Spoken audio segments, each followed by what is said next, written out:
The important question here is not whether the Supreme Court is going to decide that Donald Trump and all presidents are immune from prosecution for things they commit, crimes they committed while they were president. I mean, it would be fully insane for them to actually side with Trump here, right? The conclusion that we can arrive at now based on what they have done without having to wait for the ruling is that they are ensuring that Trump will not face trial. And when they inevitably rule that presidents aren't immune from prosecution after they leave office, what that will tell Donald Trump, if by then he is president, is that he can never leave the office of the presidency. Right. And if he is voted out in 2028, he cannot leave office, and he is willing to he is welcome to commit any crimes he wants to, as long as he is still president, in order to ignore the result of that election and stay in power for life, because otherwise he is going to go to prison when he gets out. Then the appeals court gives a bulletproof ruling, as Dahlia says, and they still decide to take it up. What it says is that they are corrupted political actors who act in bad faith. The reason why people like Mark and people like Dahlia seem to have a crystal ball is because they're real, because they're realists, and they understand the court for what it is. And at some point, people in the media, people at home, and people sitting in the White House have to stop pretending that the Supreme Court is some kind of benign, trying to do its best institution, and start to realize that there are 6 Republicans, not conservatives, Republicans on the Supreme Court who view it as their job to help the Republican Party.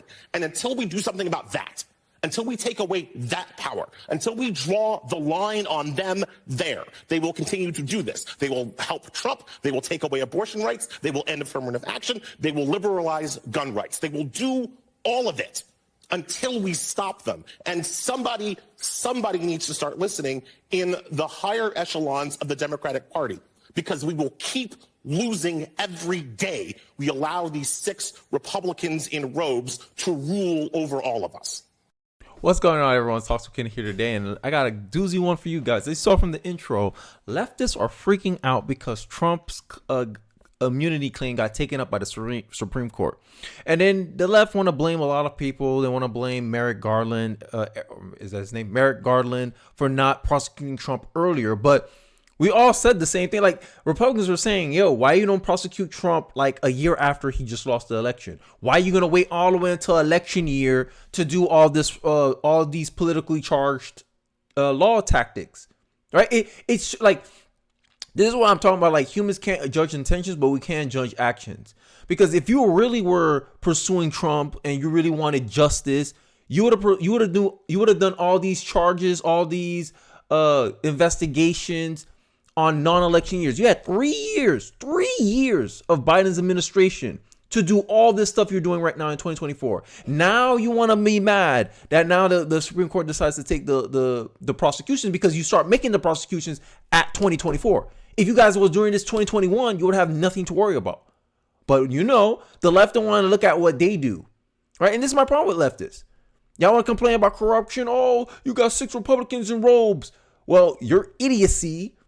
You guys decided to wait 3 years before you press all these charges on Trump, because you know all this. If all this happened in 2021 and it was found unconstitutional, uninstantiated in legal theory, not likely to happen, then you have nothing to campaign on in 2024, and Trump will be untouched. Trump will have all the funding he needs.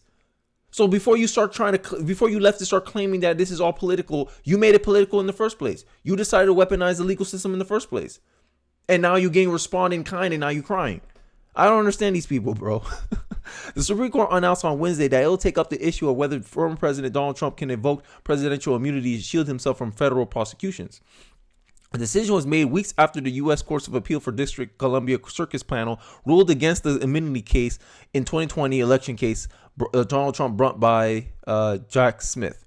The High Court scheduled an oral argument for the week of April 22nd, 2024, which legal experts note making it unlikely a trial could be held before the 2024 election, in which Donald Trump is seeking another White House term. And I believe the main reason why there's such a massive freak out is because they know Joe Biden got no chance. Right? Here's Vivek with a post. This is stuff of third world banana republics, not the United States of America. If removing the front runner from the ballot isn't rigging an election, I don't know what is. Breaking. Illinois judge removes Trump from state ballot, citing insurrectionist banned. And here's the funny part about this insurrectionist stuff too. There's some reports that maybe the Supreme Court will also be releasing J6 protesters as well, because majority of the J6 protest was non-violent and it was peaceful. You see the videos, you've seen the tapes. Look at other sources, not just left-wing ones, and you'll see that majority of those people were not barging into the Capitol, damaging and hurting police. It was the minority of those people. But you want to prosecute the entire J6, and these are the precedents they're using to justify attacking Trump. Trump has shown tweets saying, "Hey, I told these people to go home, not 3 hours," because the left like to exaggerate, saying that he never condemned them. They are already breaking into the Capitol while Trump was giving his speech. So to hold him liable for that is insane. Oh, Trump said fight like hell. Well, then Maxine Waters went out and said, you push up against them. You get in their face, right? When Democrats do politically passionate rhetoric, no one conflates that as, he's trying to tell them to incite violence against their political opposition. This is my problem with the partisan news media, which is overwhelmingly ran by Democrats, liberals. Journalists are the most liberal profession in media. The reason partisan Democrats like these three are so infuriated by the Supreme Court decision to hear Trump's appeal is that they believe that the only way to have Biden win is if Trump is convicted of crimes before the election. It is classic authoritarian abuse of law of politics. Now, I'm not going to replay the video, but they're pissed. They're calling it bonkers, barlicks, BS. That this is something they need the courts to decide. They think, we could decide. The same critique they give about the Supreme Court being 6-3 favoring Republicans, I could say the same thing about public institutions such as colleges, 12-1. They don't complain about that though. Journalism, 98% Democrat. No, they don't complain about that at all. Yet when there's something that favors the Republicans, it's unfair. It's baffling, right? Andrew Wiseman, a former federal prosecutor who works in special counsel Robert Mueller's Russia inquiry into Trump, said the SCOTUS stays DC case and expedites hearing that Trump appeal on immunity. But every day of delay operates on granting Trump de facto immunity. The Supreme Court denied a bid by Smith in December to fast-track considerations of the immunity claim, while Trump's lawyers argued that the question should be considered a cautious, deliberative matter. Trump has pledged not guilty in the federal case in which he accused of unlawfully plotting to overthrow the results of the 2020 election. His lawyer filed to dismiss the case in October by arguing that Trump's actions was within the heartlands of his official duties, which is to investigate whether the election was fair or free. Right?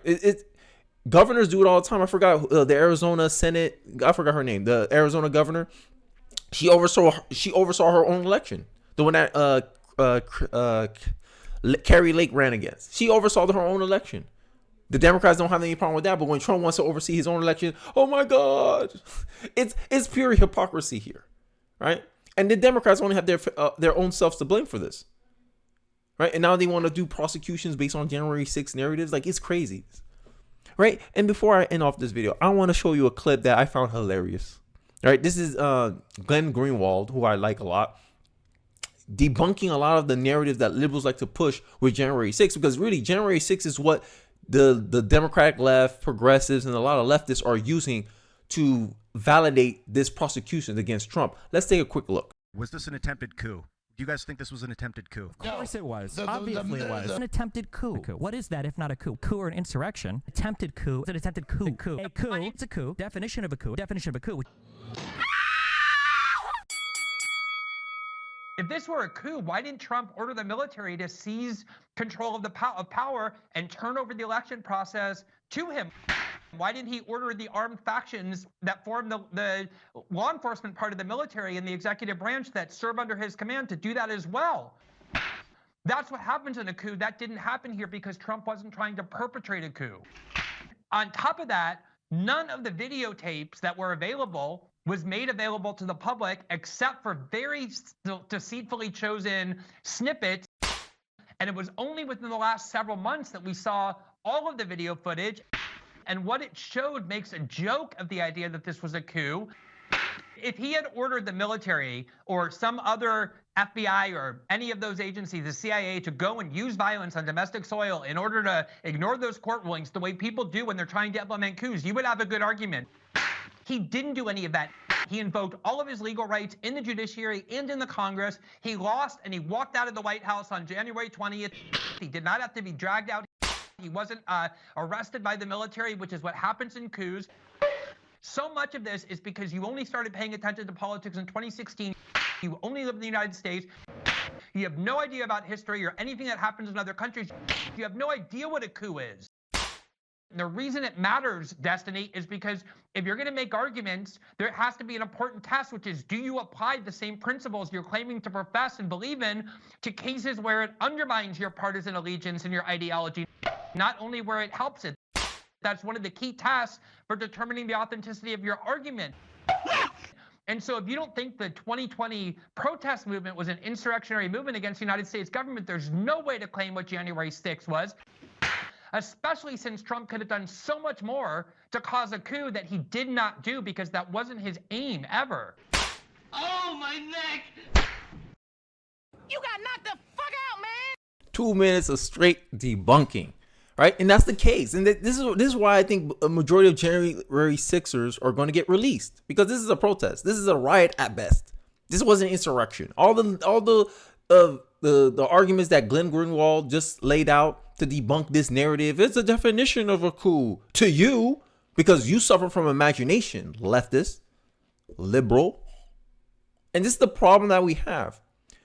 They only do things that apply that helps them. They complain about political domination. Oh, look, the Supreme Court is overrun by political partisans.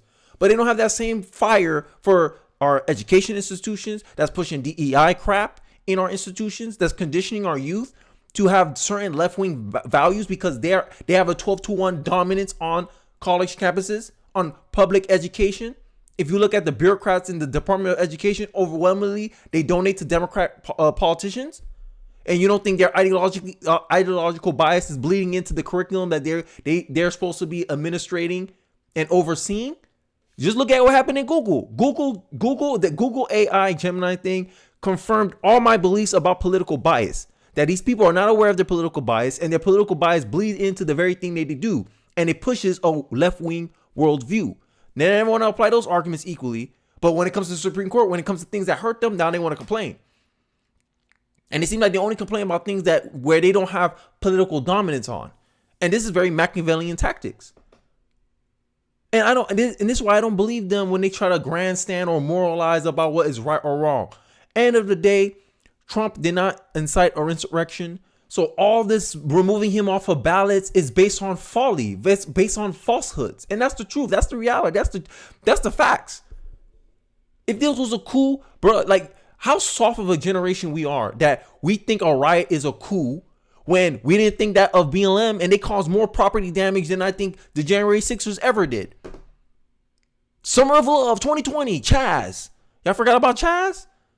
They made an autonomous zone in the middle of Seattle. Crime, all kinds of crime was going on over there. They wouldn't even let ambulances go into that area. It was chaos. Where the left on that? Quiet. But then they want to persecute January 6ers, people on the right, based on minor infractions. Donald Trump get hit with a civil fraud case, didn't defame anyone, didn't victimize any banker, and they want to hit him with a $400 million fine. When at best you could have gotten away with maybe saying, okay, Trump has to pay $10 million. The Democrats just exposed themselves that this is all political. It's always been political. Dr. Phil's out here making a common sense tour, and all he's doing is speaking common sense, stuff rooted in reality. All he's doing is speaking the facts. But the left saying, Dr. Phil, I think you're becoming right wing. Common sense is not something of the right. It's something that applies to everyone universal. But the left is so political that if you don't agree with them, you automatically by default are right wing. That's the reality of what's going on here. This is why the left is freaking out over the Trump immunity case. Because things are not going their way and they're mad and they're bitter. This shows this was all politicized. I side with who's right and I fight against who's wrong, and the left is wrong on this. I don't care how much they cry. I don't care how much they bitch and complain about what, oh, look, no one's above the law. No, you can't say that unless you hold your own side accountable. You can't tell people what to do unless you're doing it yourself.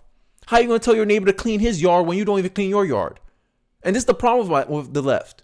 They only like one-way aggression. And then the minute it comes back to them, they want to cry victim. I don't understand, man. But hey, this is some of my thoughts about this. Let me know your thoughts about the left freaking out over Trump's immunity case. Do you believe this is a correct thing to do? Not a correct thing to do? I would like to hear your thoughts in the comment section below. Don't forget to like, comment, subscribe. I really do appreciate you guys watching to the end of the video. And I'll catch you guys on the next one. Peace.